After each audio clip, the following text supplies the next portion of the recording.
Oke, assalamualaikum warahmatullahi wabarakatuh. Sebagaimana yang telah saya janjikan di pertemuan sebelumnya untuk Prodi Gizi bahwa sesekali saya akan mengadakan pembahasan atau pertemuan per kelas ya. Dan hari ini saya akan mengundang Anda untuk bergabung maupun menyimak pembahasan bab 2 dari materi pendidikan Pancasila di kuliah kita ini. Saya lihat di Google Classroom di depan sudah ada 30 pertanyaan yang akan saya jawab satu persatu. Kemudian juga di akun YouTube saya lihat tidak ada komentar maupun tanggapan dari anak-anak gizi, Prodi Gizi 2020. Tapi saya tidak apa-apa. Ya, saya akan mengomentari apa yang sudah menjadi kewajiban saya dalam menjawab pertanyaan ya, dan apa yang telah saya utarakan maupun saya janjikan kepada teman-teman semua di kuliah kita kali ini.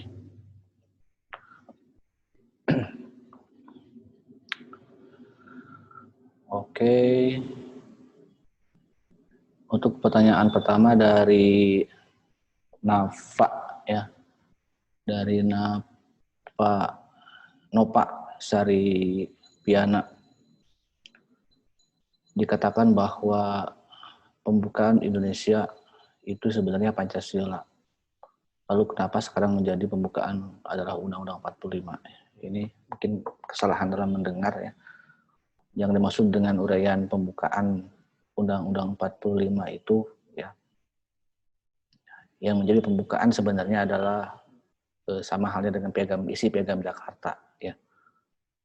Yang dimaksud oleh Pak Nana itu ya, yang sebenarnya akan menjadi pembukaan itu adalah teks proklamasi maksudnya. Atau teks proklamasi itu merupakan salah satu atau yang akan menjadi teks proklamasi itu sebenarnya bukan hanya pembukaan gitu kan, tapi juga disiapkan secara langsung kepanjangan piagam pembukaan Undang-Undang 45 atau piagam Jakarta, sehingga ringkasannya adalah dalam teks proklamasi. Jadi nanti di bab 3 ada hubungan antara pembukaan dan teks proklamasi atau hubungan dengan teks proklamasi dengan pembukaan UUD 45. Oke, saya belum mendapatkan teman-teman yang bergabung di Zoom, tapi tidak apa-apa. Berikutnya pertanyaan dari Sairika Mudrika terkait dengan di masa Majapahit dan Sriwijaya sudah ada Pancasila. Apa isi Pancasila pada masa itu?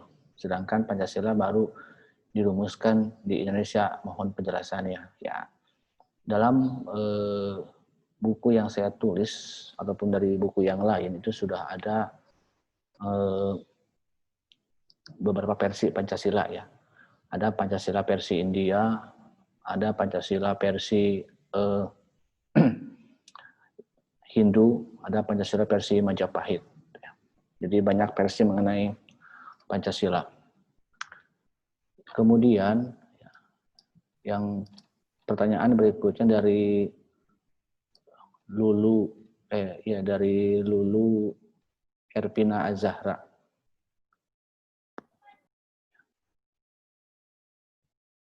Bagaimana pendapat Bapak tentang adanya perselisihan antara golongan Islam dan golongan nasionalis pada sidang BPUPKI pertama ya? Dalam sidang BPUPKI pertama memang tidak nampak ada perdebatan antara golongan nasionalis dan golongan Islam ya. Tapi musyawarah itu ada dalam yang naskah yang asli, ada proses musyawarah. Apa yang menjadikan kata mufakat ya, sebenarnya perdebatan maupun perselisihan antara dua kelompok di BPUPK 1 di Piagam Jakarta maupun nanti di PPKI itu selesaikan dengan baik karena mereka sama-sama menginginkan satu persatuan ya, dan telah mencontohkan satu persatuan yang baik antara sesama pendiri bangsa. Yang itu harus kita pelajari ya, sebagai generasi muda. Berikutnya saya akan menjawab pertanyaan dari Dede Noprianti. Apa yang menyebabkan W.R. Supratman dihukum? Mengapa bisa dihukum ya? Karena bagi Belanda ya gerakan-gerakan seperti Sumpah Pemuda maupun pergerakan nasional itu mengancam ya eksistensi pemerintahan Belanda di Indonesia. Itu kurang lebih jawabannya. Kemudian pertanyaan berikutnya dari Fauzia. Ya.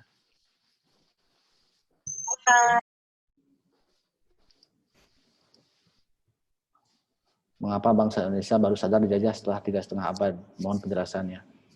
Karena setelah adanya golongan terdidik ya atau golongan terpelajar dimulai dari kebangkitan nasional. Kebangkitan nasional itu lahir karena anak-anak Indonesia disekolahkan oleh Belanda atau membolehkan sekolah-sekolah dibuka atau anak-anak Indonesia bersekolah walaupun tidak semuanya bersekolah, hanya kelompok-kelompok tertentu yang dianggap terpelajar saja. Itu bagian dari politik etis atau politik balas budi dari pemerintahan kolonial Belanda. Pertanyaan berikutnya adalah dari Putri Giovanni. Pak, bahwa Jakarta pada saat Jakarta berdiri ada perempuan 38 orang, kemudian menjadi 9 orang. Apakah 38 itu sebuah organisasi atau apa? Dan mengapa kemudian dipilih hanya 9 orang untuk merumuskan Piagam Jakarta? Ya, itu kan orang-orang yang hadir di sidang BPU PKI 1 sampai 1 Juni ya, tidak semuanya pulang ya. Yang tinggal di Jakarta mereka melanjutkan untuk membahas rumusan dasar negara yang belum selesai di 1 Juni karena Soekarno hanya sampai pada istilah Pancasila, belum disepakati rumusan-rumusannya ya. Jadi yang mana? Apakah yang Eka Sila, Trisila itu kan banyak dibicarakan dan akhirnya sila yang sekarang ada di Pancasila yang sah dalam pembukaan adalah awalnya ditemukan atau dibahas di Piagam Jakarta, walaupun 7 kata itu dihapus di PPKI. Ya. Kenapa hanya 9 orang? Ya karena mengambil biar tidak banyak perwakilan. Ya. Yang penting 9 orang tapi efektif ya. Kan ada 4 dari kelompok Islam, ada 4 dari kelompok nasionalis dan 1 orang ketua Soekarno yang netral. Gitu. Sehingga mencapailah kata mufakat di Piagam Jakarta. Kemudian berikutnya dari Maulida ya. Sumpah Pemuda, kenapa Belanda membuang hukum orang yang Indonesia seperti W.R. Supratman? Apakah Sumpah Pemuda merupakan sebuah ancaman? Jelas ancaman ya, karena dalam negara kolonialisme Belanda, bangsa-bangsa Indonesia atau anak-anak muda Indonesia saat itu menyampaikan tiga itu kan isinya itu, satu bangsa, satu bahasa, satu tanah air gitu. Jadi itu jelas ancaman karena mereka akan mencapai akan memiliki siasat untuk memerdekakan negara Indonesia. Itulah yang tidak diinginkan oleh Belanda. Oke, itu tentang Piagam tentang Sumpah Pemuda. Berikutnya jadi Yulia Nafisa ya. Disebutkan bahwa W.R. Supratman pernah dihukum karena Sumpah Pemuda. Apakah latar belakang tadi ya beriringan alasannya karena dianggap mengancam pemerintahan kolonialisme Belanda ya. Gerakan Sumpah Pemuda kan lebih, kalau yang awalnya hanya satu organisasi per organisasi ya per daerah. Nah, kalau Sumpah Pemuda itu sudah menyatu secara nasional. Makanya ada Jong Japa, Jong Ambon, Jong Sumatera dan lain sebagainya.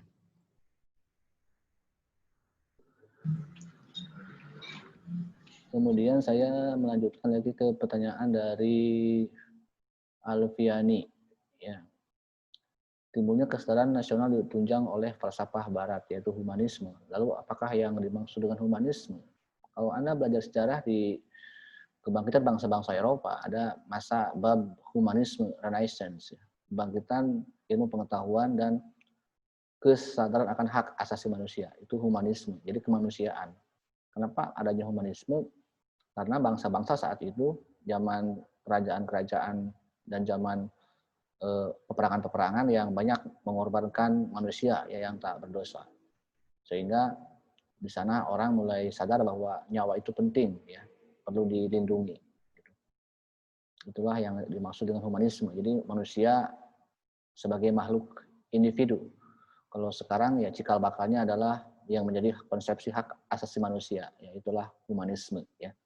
manusia yang bebas, yang lepas dari manusia lain.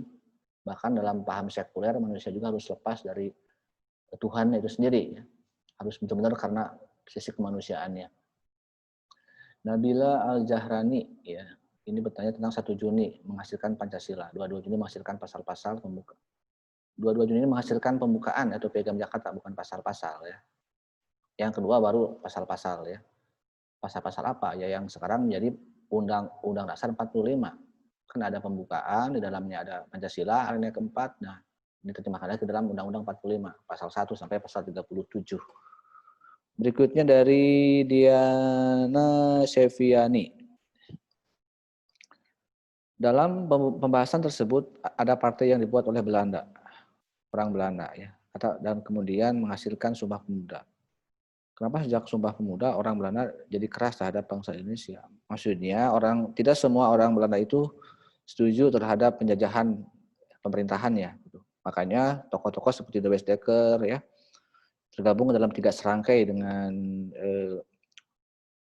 Setiabudi itu dengan salah satunya dengan Bapak Pendidikan kita ya, dengan bisa Anda lihat ya yang menjadi Menteri Pendidikan pertama itu ada salah satu yang 3 serangkai itu orang Indonesia yang berdarah Belanda tapi dia sangat Indonesia. Bahkan tokoh komunis juga Snaplit yang saya terangkan di bab PKI juga sama ya, memberontak terhadap pemerintahan atau penjajahan Belanda. Dan kenapa semakin keras ya, karena memang indikasinya Indonesia akan mencapai kemerdekaan. Tadi yang saya bilang tidak suka kalau Indonesia merdeka ya, karena inginnya menjajah terus Belanda itu. Oke, itu dari Diane. Sekarang Nadira 7:15. Jepang menjanjikan kemerdekaan pada bangsa Indonesia. Tapi menit ke-12:43 disebutkan berhadiah Jepang itu dengan dibuatnya PPKI. Padahal bukan. Lalu alasan sebenarnya Jepang menjanjikan kemerdekaan kepada Indonesia apa? Jepang itu memberikan PHP ya. Hanya dia tidak mau Indonesia merdeka, Jepang juga. Jadi bentuknya PPKI itu untuk ngebenjokin orang-orang Indonesia supaya tidak main-main, supaya berkumpul aja dulu gitu. Apa buktinya Jepang tidak mau ngasih kemerdekaan ya. Setelah Hiroshima Nagasaki pun Jepang kan tidak mau menyerahkan kemerdekaan ya. Sampai Soekarno harus diculik oleh Jepang itu, dibawa dulu jalan-jalan supaya tidak tahu bahwa Jepang telah kalah. Makanya itulah golongan muda segera menculik lagi golongan tua untuk Soekarno-Hatta untuk dinasihati supaya merdeka. Itulah peristiwa Rengas Dengklok ya, supaya Soekarno-Hatta lepas dari pengaruh Jepang. Berikutnya dari Diparati, sehingga sama pertanyaan tentang Jepang ya. Tapi yang saya tahu Jepang menjajah Indonesia bahkan lebih kejam daripada jajahan Belanda. Ya betul ya, Jepang itu datang ke Indonesia bukan untuk membuat kita merdeka, tapi untuk kepentingan perangnya. Itu kan sedang Perang Dunia Kedua. Jepang adalah bagian dari blok fasis bersama Jerman dan Italia. Jepang sebagai fasis di Asia dan tugasnya adalah mengusir sekutu dan berhasil mengusir Belanda ya dari Indonesia tahun 42. Berikutnya dari Anisah Dwi Kusdianingsih. Supratman dihukum Belanda, mengapa dihukum tadi ya? Karena tidak suka orang Indonesia itu bergerak untuk mencapai kemerdekaan ya. Terus kemudian dari Indira Septira ya, 407 bahwa orang Belanda memihak pada Indonesia. Kenapa bisa terjadi ya? Tidak semua. Jadi yang menjajah kita itu bukan orang Belanda tapi pemerintahan Belanda ya. Tidak semua orang Belanda itu senang dengan pemerintahannya. Sama ketika sekarang misalnya yang membom Israel itu bukan bangsa Israel atau bangsa Yahudi, tapi pemerintahan Zionis Yahudi atau Israel. Itu kurang lebih ya.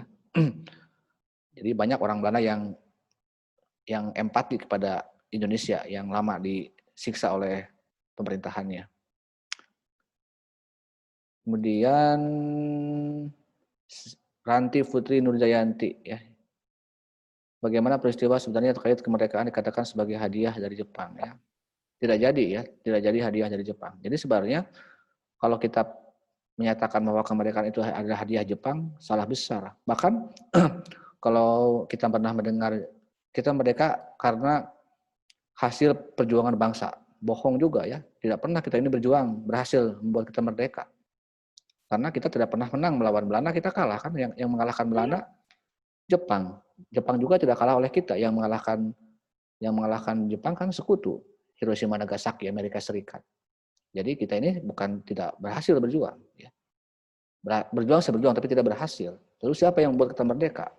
Itu ada di alinea ketiga ya. Berkat rahmat Allah yang Maha Kuasa. Jadi yang kita merdeka adalah Allah yang Maha Kuasa. Bukan hadiah ya. Apalagi hasil perjuangan. Jadi jangan jadi manusia yang takabur ya. Tidak percaya pada Tuhan. Kemudian yang Dian Putri,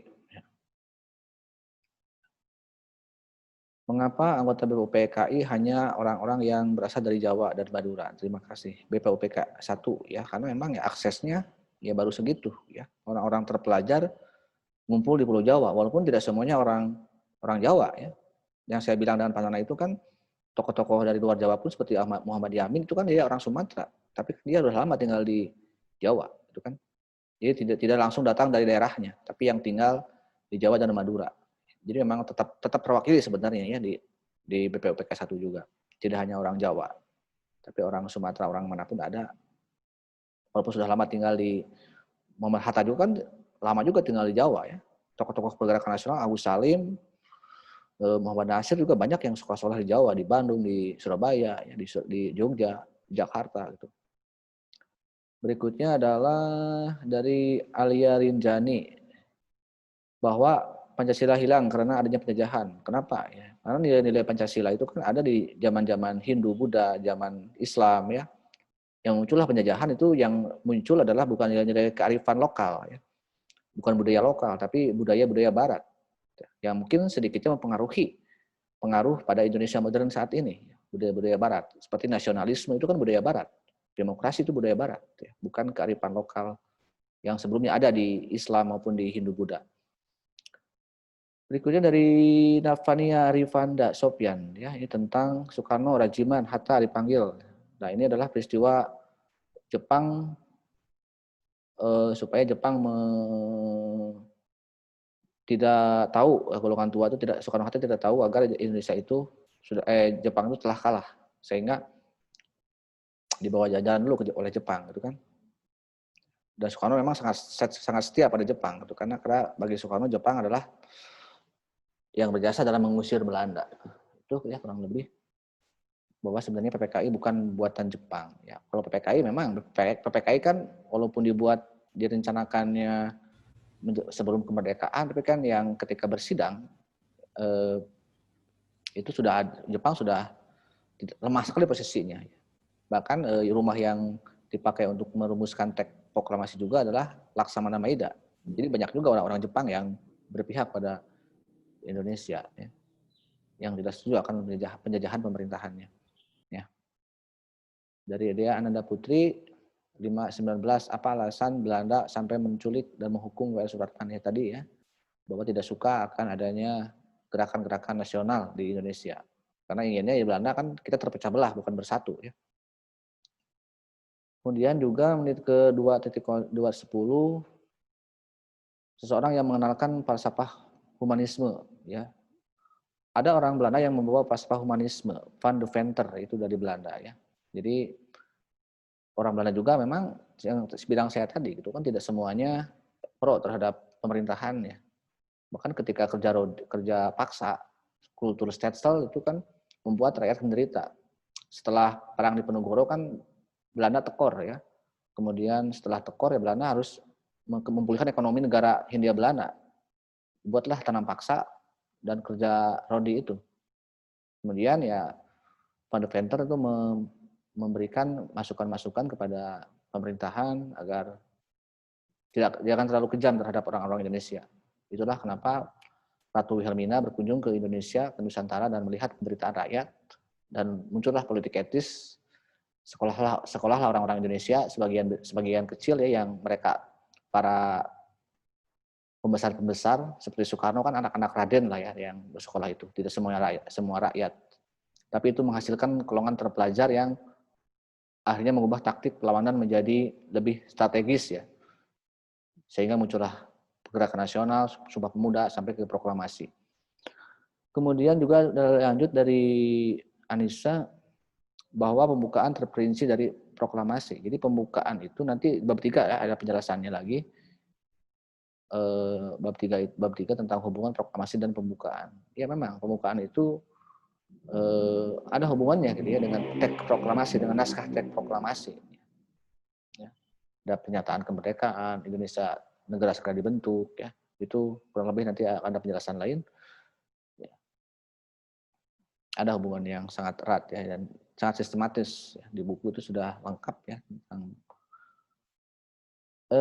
ini dari apa ini? Video part 2. Kalau part 2 mungkin untuk minggu depan ya, part 2, part 3 itu. Tapi akan saya komentari saja karena saya ingin sih sampai kemerdekaan aja dulu ya di part 1 itu di bab ini. Oke, ini pemerintahan Indonesia belum terbentuk. Betul, karena memang secara fakta kita kan tidak ada presiden. Yang menandatangani naskah teks proklamasi kan bukan Soekarno-Hatta, bukan atas nama presiden tapi atas nama bangsa Indonesia. Jadi belum ada pemerintahan. Belum ada undang-undang dasar saya bilangnya. Secara jujurnya belum ada juga karena dibahas di 18 Agustus. Adanya Pancasila, pembukaan dan naskah dan UUD 45. Jadi 17 Agustus itu kita ya hanya baru sebatas menyatakan aja kemerdekaan ya. Hanya berupa kata-kata saja ya, belum ada. Akan nanti kan sidang PPKI 2, 3-nya kan membentuk wilayah, membentuk pemerintahan, mengangkat Soekarno-Hatta jadi presiden, kan itu lanjut ke hari-hari berikutnya. Oke, Rini Irma, di situ disebutkan bahwa Pancasila adalah saat itu menjadi bangsa lalu hilang ketika penjajahan ya. Betul ya, tadi sudah saya terangkan pertanyaan ini ya, karena memang bangsa yang datang adalah falsafah-falsafah Barat ya. Karena falsafah-falsafah Pancasila itu murninya kearifan lokal ya. Tetapi setelah dirumuskan, dibahas di Gerakan Nasional maupun di Piagam Jakarta di BPUPKI, di PPKI ketika merumuskan Undang-Undang Dasar dan pembukaannya itu nilai-nilai falsafah Barat itu muncul ya seperti pidato Supomo, Yamin tentang kebangsaan ya. Bahkan tentang demokrasi juga di sana ada. Jadi memang kata Padang juga itu terlepas juga dari pengaruh-pengaruh falsafah Barat ya Pancasila itu. Tapi Pancasila yang asli adalah yang sesuai dengan apa yang dimuat dalam kearifan lokal ya, seperti gotong royong ya, hormat menghormati, berketuhanan apalagi kan. Karena kalau kita berketuhanan versi Barat ya, versi humanisme, mereka itu cenderung sekuler, bahkan kalau komunis yang kiri itu cenderung ateis gitu. Dan tidak kedua-duanya. Walaupun pada akhirnya kita tidak menjadi negara Islam, ya, negara agama. Tapi agama merupakan wujud terpenting dalam sebuah negara. Makanya dalam pembukaan pun alinea keempat di sana kita berdasar pada bukan pada Pancasila sebenarnya, tapi pada ketuhanan, ya, kemanusiaan dan lain-lain sebagainya. Tapi itulah Pancasila yang asli gitu kan. Dari Afifah, Jepang menjanjikan kemerdekaan bagi Indonesia dan latar belakang Jepang menjanjikan kemerdekaan bagi Indonesia? Apakah ada alasan dibalik semua itu? Ya, ya Jepang kan datang ke kita lewat propaganda ya. 3A, Jepang, Nippon cahaya Asia, Nippon pemimpin Asia, Nippon pelindung Asia. Dan kita memang Jepang disambut baik, diberi karpet merah oleh Soekarno, oleh rakyat kita karena seorang pahlawan yang telah berhasil mengalahkan Belanda yang sudah 3,5 abad menjajah kita. Itulah kenapa Jepang awalnya begitu dihargai ya oleh rakyat kita, oleh Soekarno khususnya, walaupun pada akhirnya Jepang lebih kejam daripada Belanda ya. Karena tadi Jepang punya kepentingan lain, yaitu untuk Perang Dunia Kedua, dia butuh modal juga kan. Itu salah satunya ya yang tertipu oleh Jepang gitu ya. Rizkia Aulia bertanya pada menit ke-10.58 bahwa Piagam Jakarta diringkas menjadi teks proklamasi. Mengapa teks proklamasi diambil dari Piagam Jakarta? Ya karena kan Piagam Jakarta kan disiapkan, pembukaan itu disiapkan untuk proklamasi gitu kan, tetapi kan terlalu panjang kalau dibacakan itu kan, sehingga semakin dari 4 alinea menjadi 1 paragraf saja gitu kan, 1 alinea saja. Ya. Makanya nanti ada di bab 3 ya, hubungan-hubungannya. Kemana alinea pertama itu kemana, alinea kedua kemana, alinea ketiga kemana ya. Kan nanti ada mana dari teks proklamasi, apa itu teks proklamasi, apa tujuannya dan lain-lainnya. Dan itu sudah saya lengkap tulis ya sebenarnya. Bahkan kalau Anda selesai bab tugas bab 3 itu sudah jelas ya hubungan-hubungan ini. Ini pertanyaan terakhir dari Risa Rianingsih, mengganggu. Menit 126, bahwa Pancasila ada sejak bangsa Indonesia menjadi bangsa. Yang ingin saya tanyakan, sebelum menjadi bangsa, Indonesia itu dikatakan apa? Ya, pengertian bangsa itu apa sih? Bangsa, kan bangsa itu sekumpulan manusia ya, yang merasa satu nasib, satu tujuan gitu kan. Bahkan dalam Al-Quran itu sudah dikatakan ya, dalam Al-Hujurat ayat 13 ya. Inna akramakum indallahi atqakum, itu kan, jadi sesungguhnya Allah itu menciptakan manusia dalam bersuku-suku dan berbangsa-bangsa. Untuk apa? Untuk saling mengenal. Jadi sekumpulan manusia ya. Bahkan dalam sejarah kita pada era Kutai pun dianggap sebagai sebuah bangsa, walaupun memang satu kerajaan kecil ya. Tapi kalau untuk sebagai bangsa Indonesia, mungkin kalau fakta-fakta itu kuat, pernyataan sebagai bangsa ya di Sumpah Pemuda 228 ya. Jadi di sana mengatakan ada persamaan ternyata ya, baik walaupun berbeda organisasi politik, berbeda partai, berbeda daerah, tapi karena satu persamaan nasib, karena sama-sama dijajah oleh kolonialisme Belanda, sehingga mereka satu nasib akhirnya. Jadi bangsa-bangsa ini, dunia ini beragam ya kelahirannya. Kalau Indonesia jelas dibentuk karena perbedaan etnis. Tidak menjamin satu agama, satu bangsa ya. Contohnya kita beda agama, beda suku, beda bahasa, sekalipun beda pulau, sekalipun merasa satu nasib. Karena ada persamaan, yaitu dari luar penjajahan ya. Mungkin bagi bangsa lain yang ada di dunia, mereka disatukan karena satu ras misalnya. Satu agama, satu bahasa. Karena tidak banyak negara seperti kita yang berbeda agama, berbeda bahasa, berbeda suku, berbeda pulau. Kebanyakan negara bangsa lain itu satu semuanya ya, mudah dicirikan. Bentuk wajahnya, bentuk kulitnya, warna rambutnya, agamanya, seragamnya satu negara ya, satu bangsa. Nah ini negara yang unik ya. Tidak banyak negara seperti kita. Mungkin yang sangat beragam seperti kita, tapi tidak asli orang kita, Amerika Serikat itu juga beragam karena berbagai semua etnis ada gitu kan. Walaupun ada yang mayoritas itu orang-orang Eropa. Malaysia juga hanya 3 bangsa, hanya 3 bangsa yang ada di Malaysia ya. Ada Upin, ada Mei, ada Jajrit itu ya. Hanya ada India, Cina dan itulah 3 etnis atau suku bangsa. Kalau kita kan nggak terhitung ya etnisnya. Itu ya sekian teman-teman jawaban dari bab 241. Assalamualaikum warahmatullahi wabarakatuh.